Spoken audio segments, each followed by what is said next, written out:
Yeah, really quickly. So our next GBM in 2 weeks is going to be a little bit different. We're going to do what we're calling coffee with engineers in industry.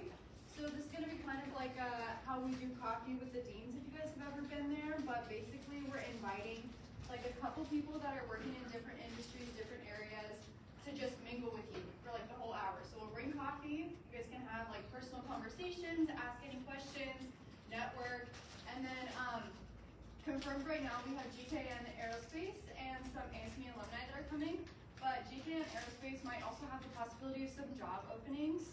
So if you guys are interested in anything like that, you should really show up to this event, tell your friends, whatever, so that you guys all get the chance to get the face-to-face time.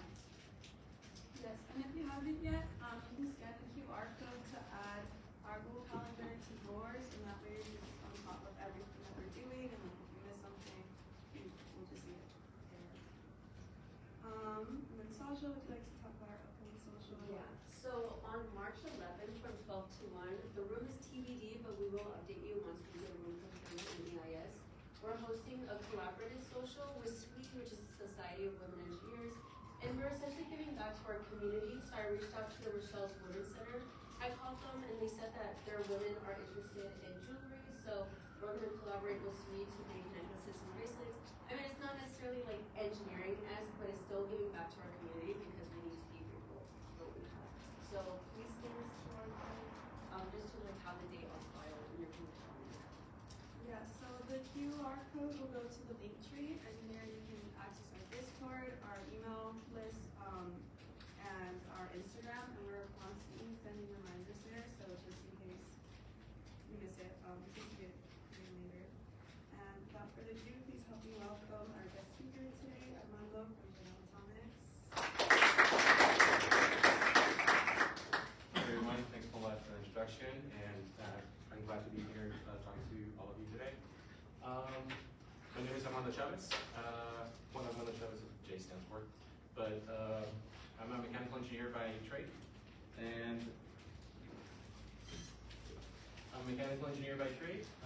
graduated 2004 from UCSD, and I've also attended the Rady School for Project Management, 2014. Yeah, 2014. This is some of my career history, just to give you guys an idea and background of the industries that I've touched, and to hopefully start a conversation later. So I kept my slides a little short with what I am and what I do and what I've done, and a little bit of GA as well. But I think the main point is for you guys to ask questions. If I can give insight to anything you guys may have questions on, or just want to know about, I'd be happy to. If I can speak to it, I'd be happy to speak to it.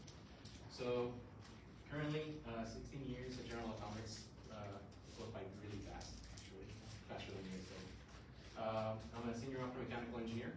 I've worked with optics most of my career, kind of fell into it. Wasn't really what I sought out at when I was in school. What I wanted to do was just be in R&D. I really wanted to work on new things, not necessarily like product based, but where innovation is not there's not enough iterations to really make a change, make an impact on the design, right? So I knew from early on that I wanted to do R&D. So I sought that out. I looked at prototypes, and even my senior college project were prototypes, and tried to partner with companies that had that in mind. So some of the roles that I've held at General Atomics, I worked laser communication satellites, worked with fiber lasers and other various operational lasers and platforms, and some of that I can speak to, some of them I can't, but just like ASI has our drone systems, some of our lasers go in there. Some of them are for looking at things. Some of them are for doing other stuff. We also, without says, we put laser communication satellites. So NASA's directive to have high bandwidth communications, not just within Earth orbit, but as we look towards missions, look towards the moon and towards Mars, radio communication is not going to cut it. It takes about 16 minutes one-way trip to get communications to and from Mars. So if you're looking at remote control, that's why everything has to be coded in such a way that it's autonomous. But if we have, and the bandwidth is not as great either. So those was one of the items to, one of the things to drive that. I've also worked in the tokamak doing diagnostic work, also working with lasers, so looking at the plasma and how to control it. I don't know how many of you guys have heard about ITER. So D3D, that's what we call the tokamak at General Atomics. That's why we call the tokamak at General Atomics.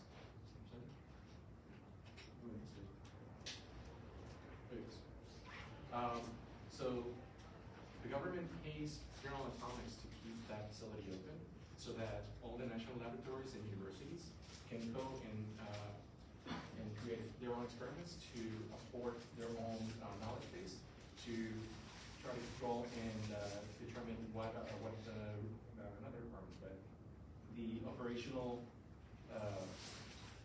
parameters are going to be for ITER. ITER is going to be large enough that we're going to have a one-to-one energy ratio, meaning that the energy you put in equals the energy that we get out. So that's going to be the proof of concept. That's why that is so important. And then I've also worked on fission technologies. So I created a design that actually held the uranium within a nuclear reactor. So created the target rods that held the uranium, the cartridge around that, and the mechanism to replace and harvest that, and I'll get that in a second. Other roles, I worked at a 3D printer company. I was the principal engineer there, working on the next generation projector resin printer.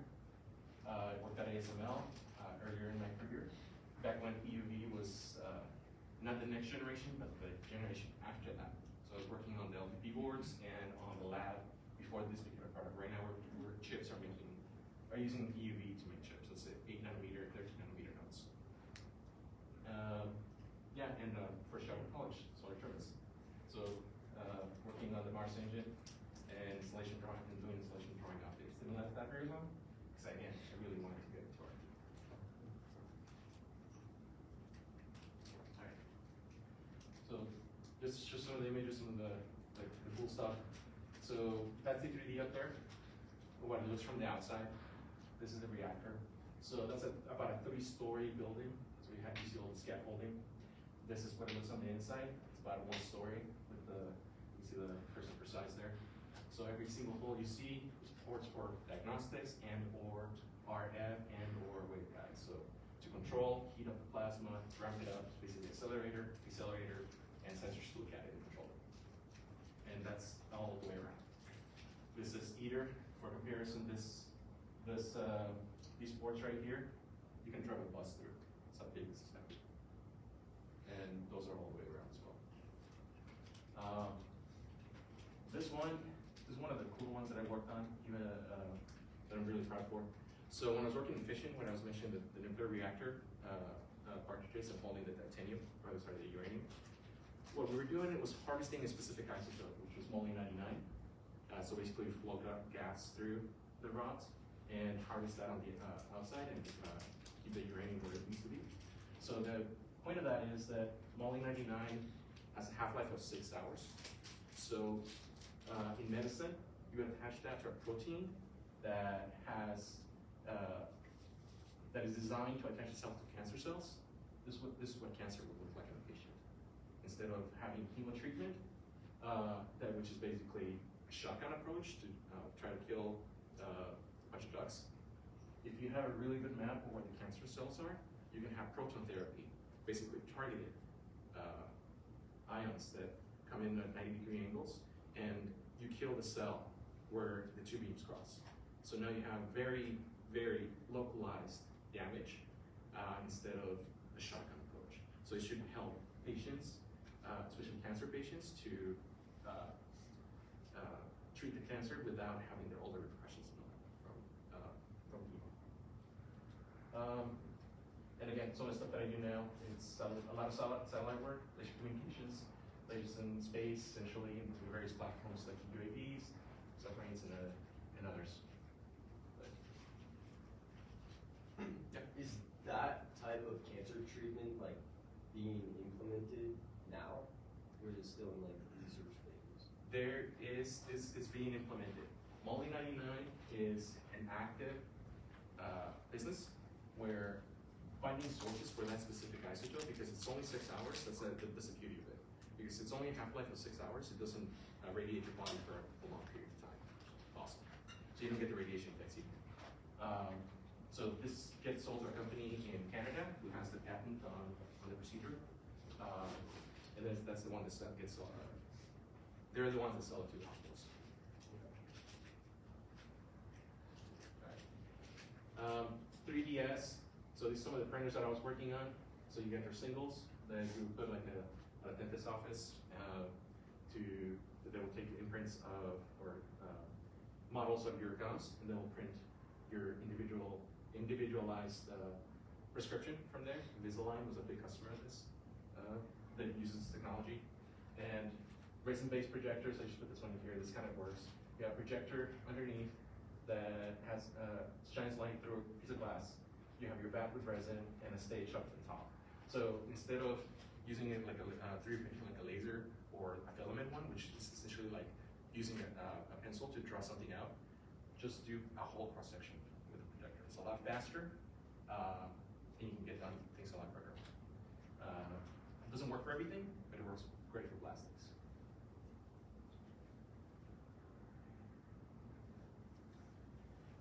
This just shows what I was doing in SML. How we get the EUV light, how you get photolithography. I don't know how you guys are familiar with it, but essentially, in a wafer of silicon, what ends up happening, how you build your circuit, is think of it as when you do an imprint on your T-shirt, you put a mask in front of it, then pass the paint over it, and you have your negative. Essentially, what's happening but with light. Okay, so you have your substrate silicon, you put the film over the top, you put a photoresist, and that's just a fancy word that absorbs a certain kind of light. It's chemical designed to absorb a special kind of light. And that's why you'll see nodes attached to each of these light sources, so that you can have, you can control each one of the masks. So this would be your mask over your photoresist, so it only edges where you have the holes, right?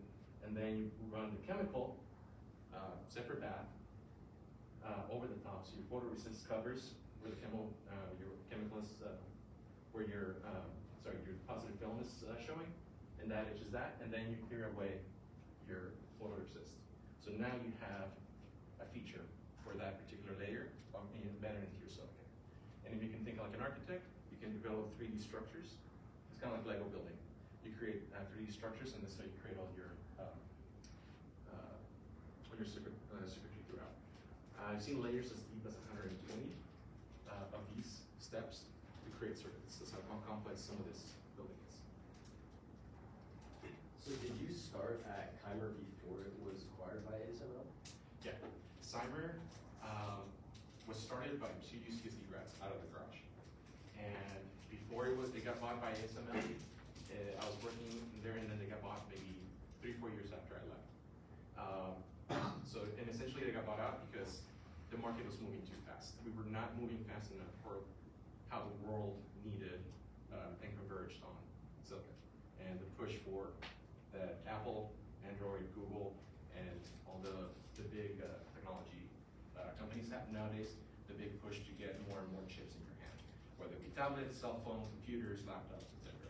Now we have, how many chips do we have in a car that we didn't have before? All of that demand required a lot more investment than Cymer had at the moment, because we're on the smaller side.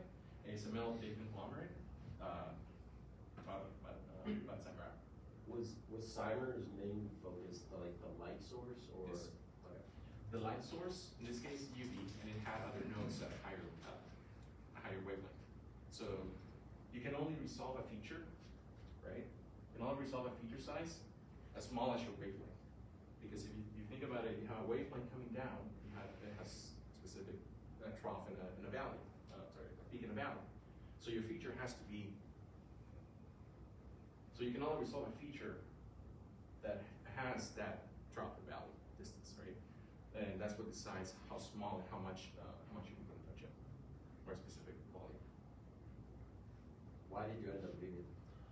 I learned that a lot at Cymer, but I wanted more upper mobility.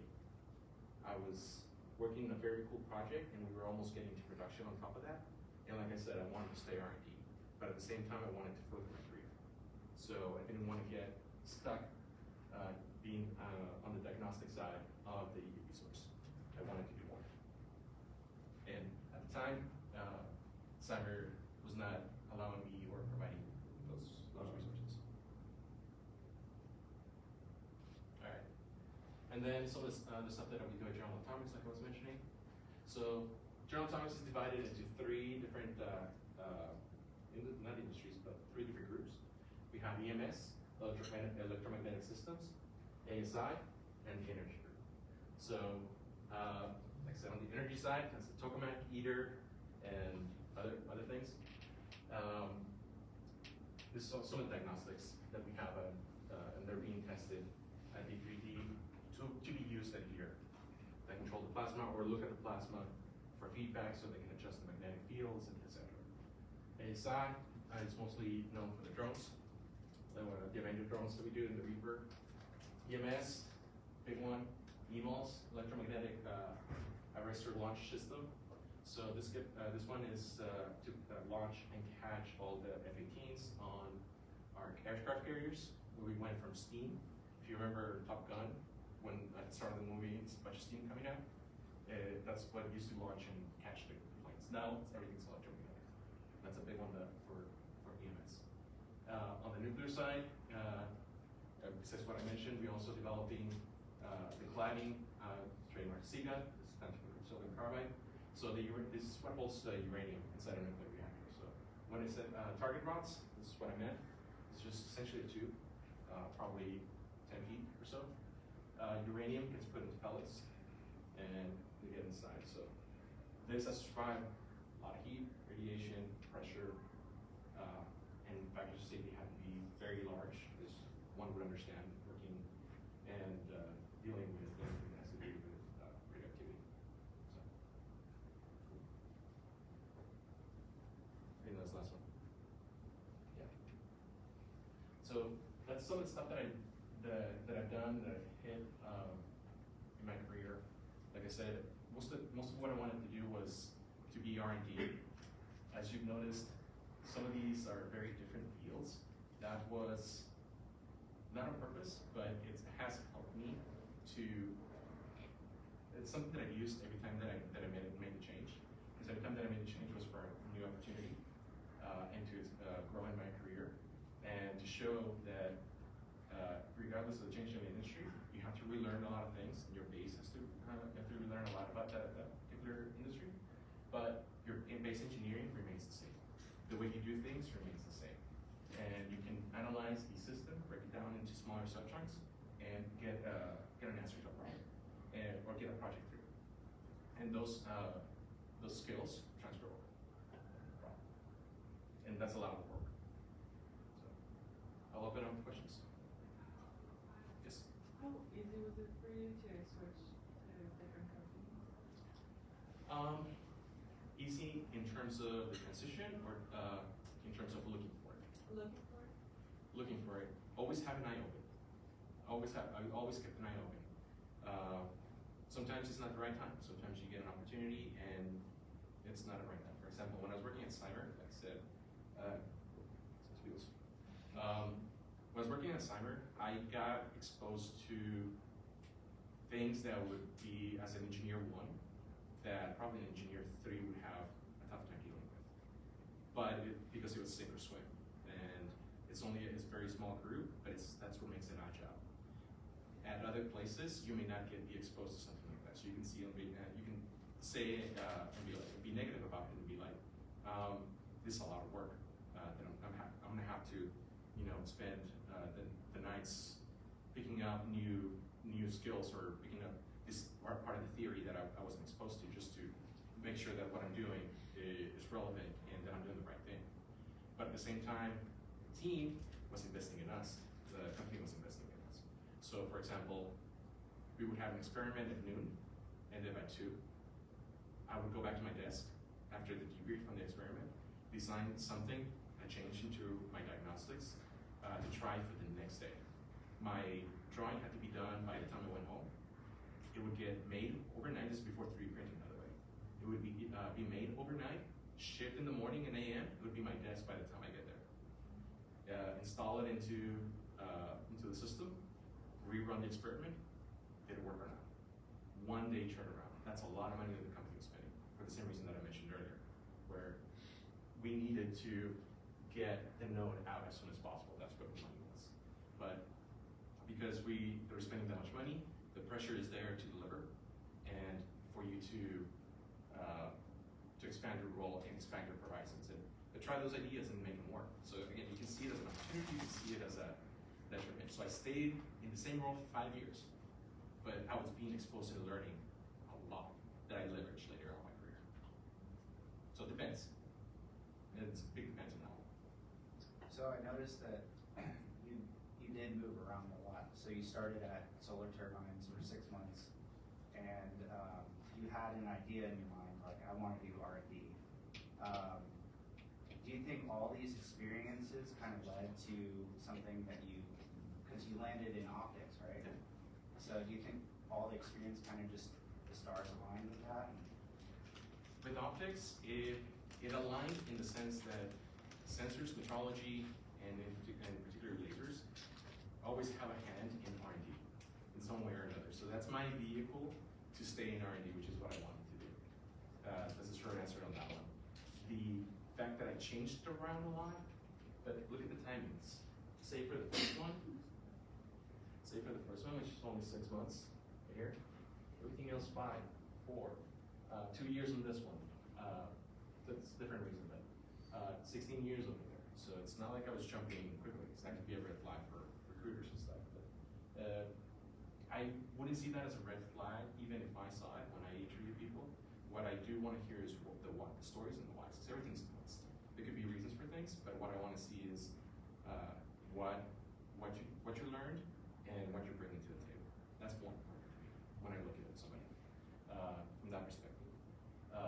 But growing your base, what has led and what I communicate if I'm interviewing for a job is that I'm not scared of something new. Look at what I've done. Each time with a growing set of responsibilities, because now I have more on my plate. So so not only having more on my plate, but now I have to relearn a new industry on top of that. But I've done it several times, so that gives me confidence in that I assure my interviewer that I can do this and I have a track record to show it. So you talked about how that your experience has made you capable to show that you're like flexible and ready to learn new things. But how about at the beginning, like even before you worked at Solar Turbines, how would you sell yourself to be able to be capable of doing Good question. things? Like I said, I knew early enough that what I wanted to do. So my junior and senior year at UCSD, senior classes, I looked for projects that were R&D based and attached myself to those. And if I couldn't, I found my way into them somehow. I would work for free in the lab. I would go talk to the professor. And hey, I'm not asking for anything out of your budget. Do you need help with it? And just leave it at that. Is it programming? I'm a mechanical engineer. I'm gonna go and try to do some programming because I want it in that lab. I just want in. Because once you're in there, if something else mechanical happens, I'm like, hey, I can take care of that. The biggest thing is to get in the door. Once you're in, a lot of opportunities can happen from there. But if you're outside the door, the opportunity is not there. So I search for and look for projects that match what I wanted to do that way. So you mentioned working like on diagnostics at ASML. So is that like, did you work with test engineers? Were you doing the testing yourself to kind of rework those topics? The whole EUV team was 12 people. 8 of them were scientists. 2 engineers, a senior, and a younger one, me. 1 tech. It's 11, missing 1. Oh, 2 techs, sorry. 2 techs, that's 12. So I was doing a lot of that work. Along with another scientist. He was a scientist, but he was a recent grad scientist as well. So he was the younger one. So he and I were on the lab the most out of everybody else. But to me, that was the cool thing because again, I was being exposed to what an engineer 3 and I was given the confidence that what an engineer 3 would do as an engineer 1. I'm being exposed to the actual machine. I'm being exposed to optics that cost upwards of $50,000. 6 months into it, I was responsible for the mechanism that held the main optic, collector optic. That optic in itself was $300,000. I'm a year and a half out of college, and it was my design. Think about that one. Let's try to see this guy. Main collector optic. So that one, I made it as silicon carbide, just to give you guys an idea of why it costs so much. The optical spec on the front surface is hyperbolic, not parabolic, hyperbolic. If you're 1 atom out of spec, so flat surface or curved surface, 1 atom out of spec, you're fine. 2 atoms, you're out of spec. That's how well polished that needs to be, but again, remember, we're working with 13.5 nanometer light. So if you have features that are bigger than that, now you can have errors in your light. You can have occlusions, it starts messing with how good your light coming out is for the resolution of these features.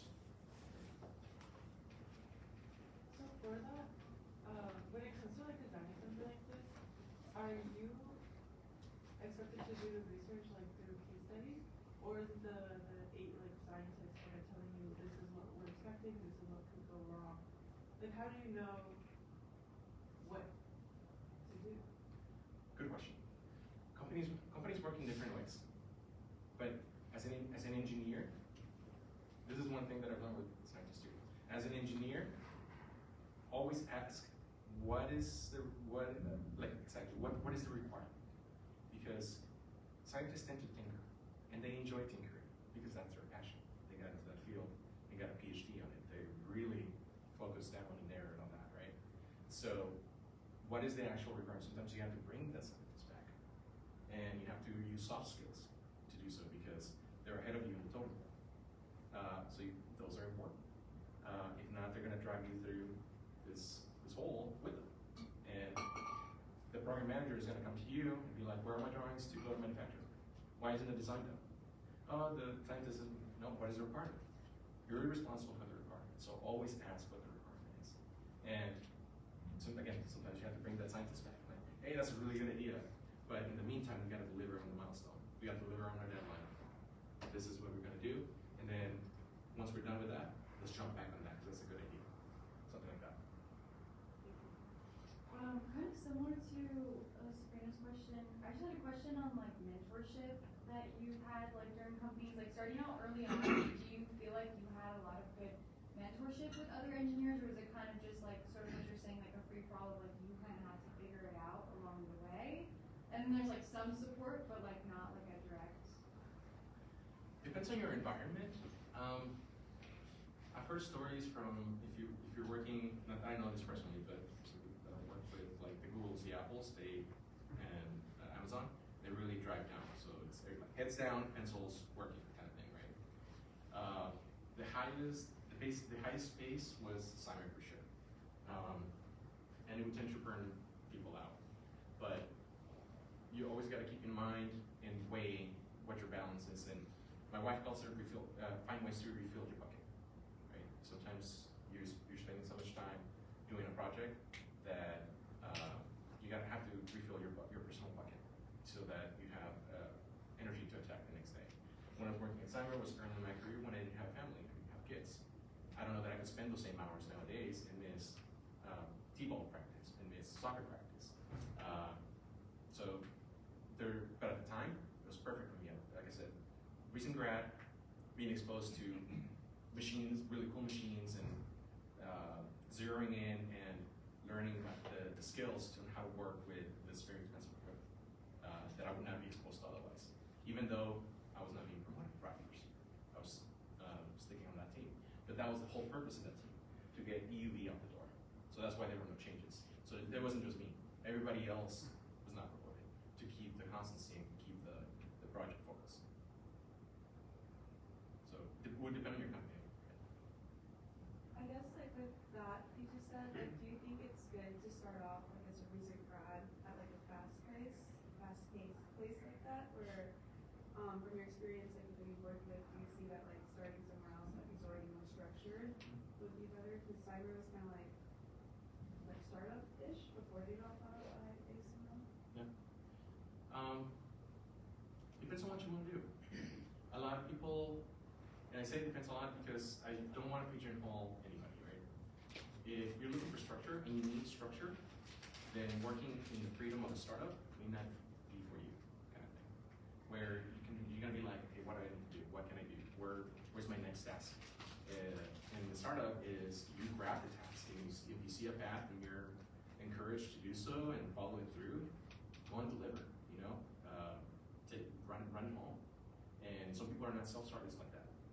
Some people require a little more structure before they get going or to find their voice. So it would depend on what you want to do and the career path you want to do. You mentioned you're a mechanical engineer in bio. Bio tends to be a little more fast-paced because the industry is a little more fast-paced. So going into that industry, that's something that we expect, right? But there's levels to that as well based on personality and fit. How was your change from going from an environment like that to General Electronics that is a lot bigger of a company and much more structured? And working with the government, very different. Yeah. Much more structured. It was interesting. It was like you get off the airplane and go into Mexico, in one of the beaches, and the humidity is just like, as soon as they open the door, it hits you. It's that much like slower. But it's also more structured in the sense of I really gotta narrow down the details because I can't be moving from side to side as much. Once I get into something, needs to get done, and so that the next part can begin because the projects are a lot bigger too, right? So now somebody else depending on my results and everything's scheduled in such a way that that resource is only going to be available by this time. Now that's my deadline, right? Because I'm the gateway to him starting or her starting. So I need to make sure that I get my work done. So you always have to keep an eye on what the next milestones are and work yourself accordingly. That's the biggest thing. You used to have structure to the way you work, but I'm still in the lab, and we found ways at GA to maintain that R&D because we're still promoting new technologies and bringing in new technologies where we invest internally even before we get some of those contracts because we know that this is going to be something that's needed and it's worthwhile, and at some point we're going to have a contract for it where we can start selling that. So we invest internally. So we use we call it IR&D, where the company itself invests on the projects even before we have contracts. So we can maintain that's a way for us to maintain our agility in a structured environment. I was curious, are the techs at ASML doing the photolithography themselves, or do you have other responsibilities? No. So Cyber used to sell the light source to ASML and others. ASML is just one of the bigger ones. The light source is a $10 million portion of a bigger machine. ASML would put that into their machine. And their machine is $100 to $150 million. And that's the one that we sell to Samsung to create the chips. They would sell to TSMC to sell the chips.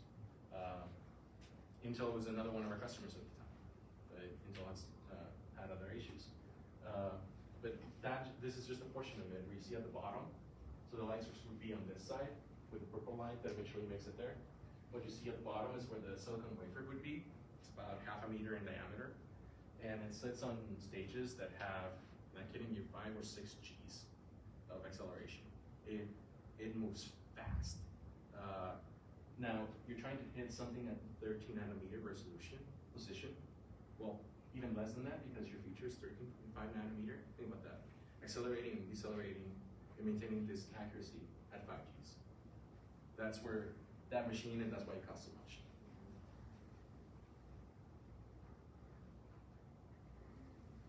What would you say was a very difficult moment in your career, and how were you able to overcome this moment? Which is a basic interview question, but I think it's important to have questions answered. Yeah, and I think you need to have difficult moments to see how you're going to react and to see how you handle them, because you will have some of those at some point. You'll have disagreements with a coworker, and how would you handle that, right? So the key thing I would say, or to start with, is take a breath. Don't internalize anything initially, because when you're agitated, you don't tend to think through repercussions. So always take a breath. Try to exit yourself out of a situation where you feel not emotionally compromised, but agitated. I would call it agitated, right?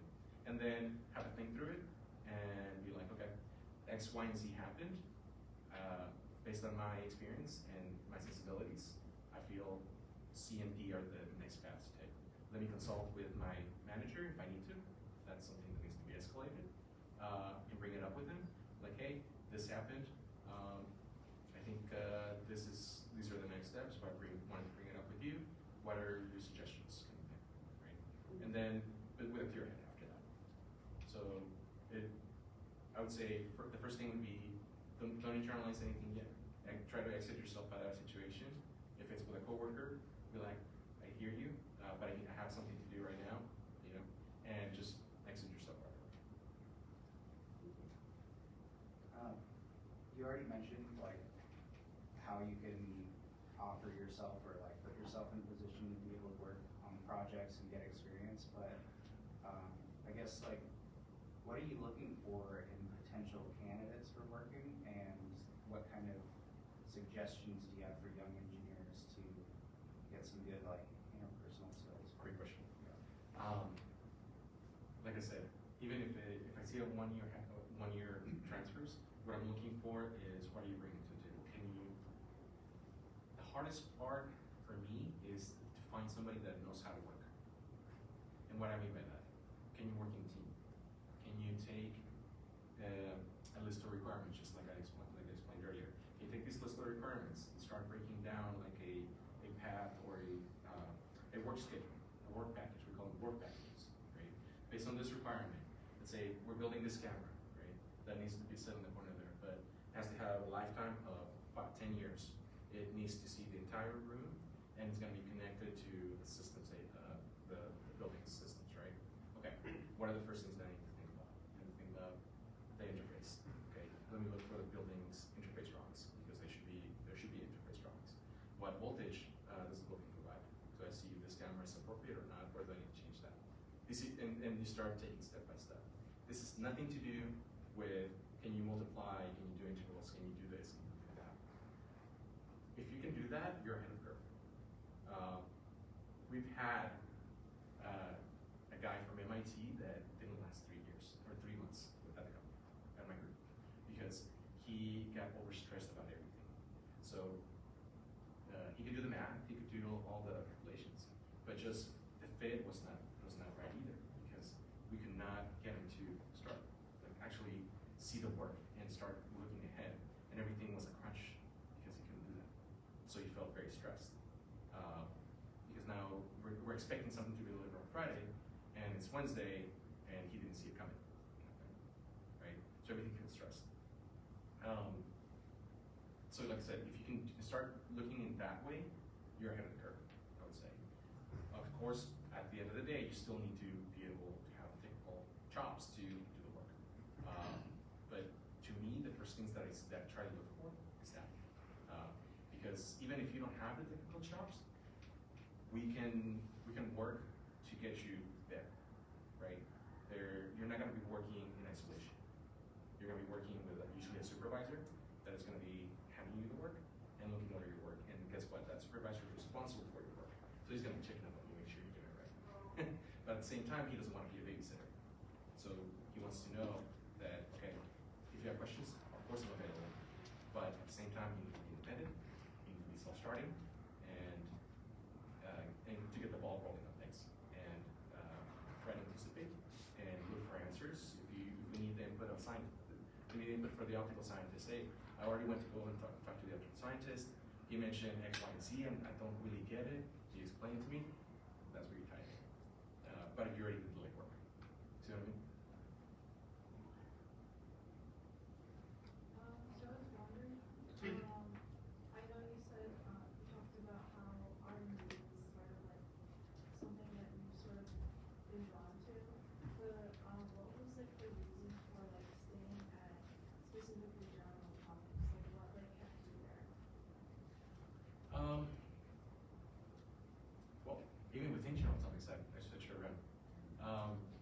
the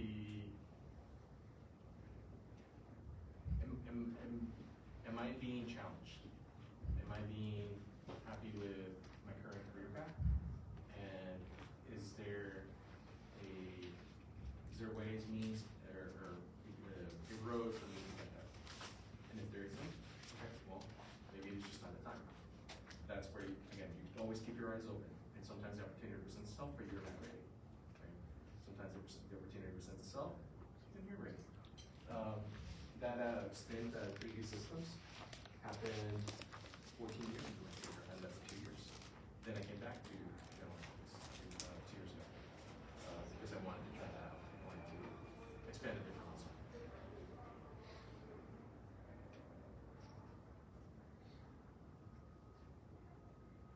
I guess for General Atomics, out of all the three different disciplines, like EMS, ASI, and energy, which one was your most favorite to work with? Or I guess are they different in a way that you kind of love all of them? They're all different. I don't see them as working with each one. I would say it's more what you're working on. This one was very satisfying, working on trying to get fusion to work, right, for energy reasons. It was challenging, and so that made it fun as well. Working on the satellites, same thing. The challenge of putting stuff in space is hard. It's not easy, especially now that your alignment system is expected to, just for example, withstand 40G loads, shock, and higher acoustic levels after your alignment. So and we're talking about an operating system that needs to look kilometers downstream. That is just right because a little bit is too stiff and the brain has to last. So challenges are what make it fun. How you can use it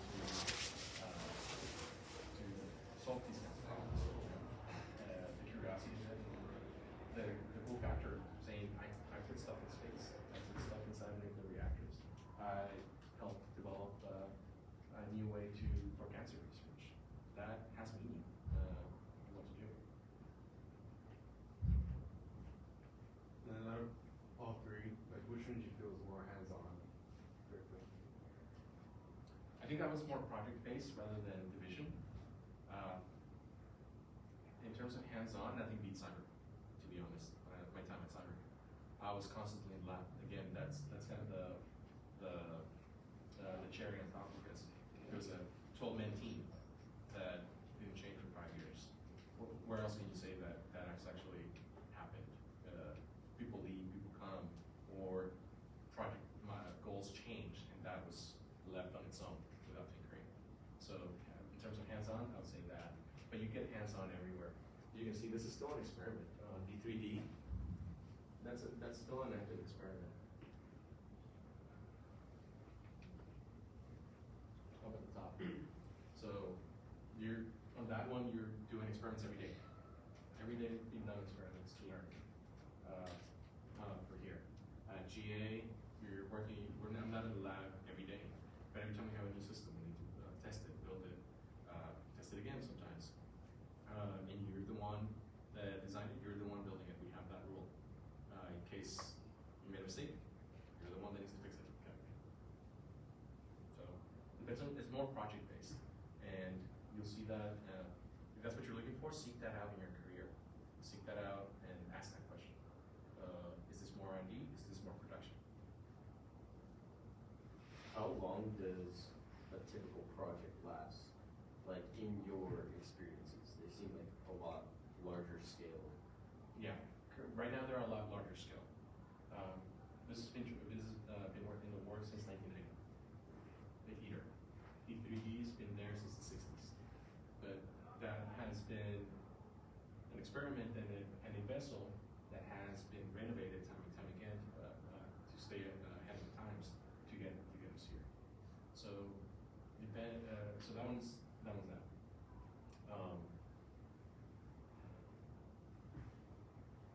Sorry, I lost my train of thought. What was the question again? How long does like a typical project? Okay, and then, for example, Cymer. Have you guys heard of Moore's Law? Okay. So that's every 2 years. So that means a new product needs to come back in every 2 years. So that means your project lifetime from going, that whole machine that I said is $150 million, and that is probably the size of on the back of a semi-trailer, that size. Every 2 years, that needs to be designed, drawings made, built, and delivered a few times over. So you need to have a certain amount of time just to deliver enough units to make it profitable. And then you're already starting on the next generation. So that one's super fast.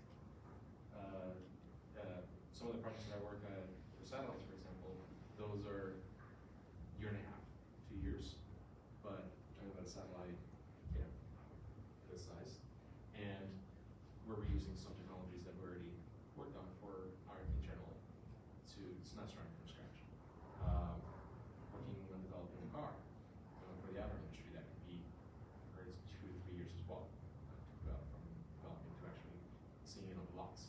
So I would say they're getting shorter every time as well, because profitability of companies is becoming more harder and harder to get there.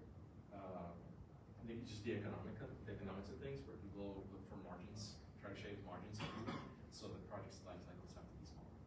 So it's coming down, and even more so in the phone, your phone area, tablets, computers, space. And when you're like switching between either projects like within GA or companies, do you feel like you've left at times where like you feel you've contributed enough to the project, or like if you leave, do you feel like that would hinder it severely? No, if I'm leaving, it's because I feel satisfied as well. I don't like to leave things undone. It's also a really good look. You don't want to burn bridges. Like I said, I came back to General Atomics. I left everything in very good terms, because you never know what's going to happen in the world. My current boss at General Atomics, I met here. He was the senior engineer that I mentioned, and I was the junior engineer. He was the same, like where I met my career, actually a little bit younger. He was sort of 37, 38 at the time, and I was straight out of college. But we worked very well together. He liked the way I worked, and we got to know each other and appreciate how we work as engineers. He's my current manager at General Atomics. It's just, you never know, but you always want to put your best foot forward in anything you do, right? Especially as an engineer, for 2 reasons. 1, for your career. 2, that's again that self-drive that your work represents who you are. It's a representation of you. That for me, those 2 are 2 of the main reasons. Okay, unfortunately, we're running out of time, but thank you so much for coming. And please give them.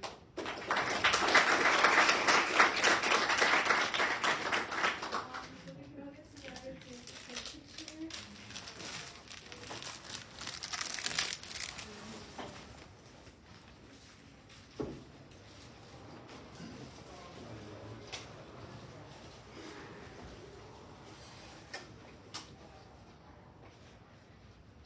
Okay, guys. Up a bit. Okay. I'm gonna take pictures on my count of 3. So if everybody's ready, 3, 2, 1. Okay, thank you guys. Thank you. Thank you. Thank you guys. Appreciate it. Thank you. I did want to add, if you're interested in ASML and want to experience that hands-on, like photolithography experiences, we have a clean room here at SDSU, and we're going to do a tour of it in April. So if you're interested in that type of like hands-on photography, feel free to stick around and we'll tour it, or you can just go anytime if you're doing it as one time. And that's actually a really good skill, knowing how to work in a clean room environment. That's something noticeable in your resume. We can picture if you'd like to see it. Unfortunately, got a meeting I got to run to, but I just wanted to.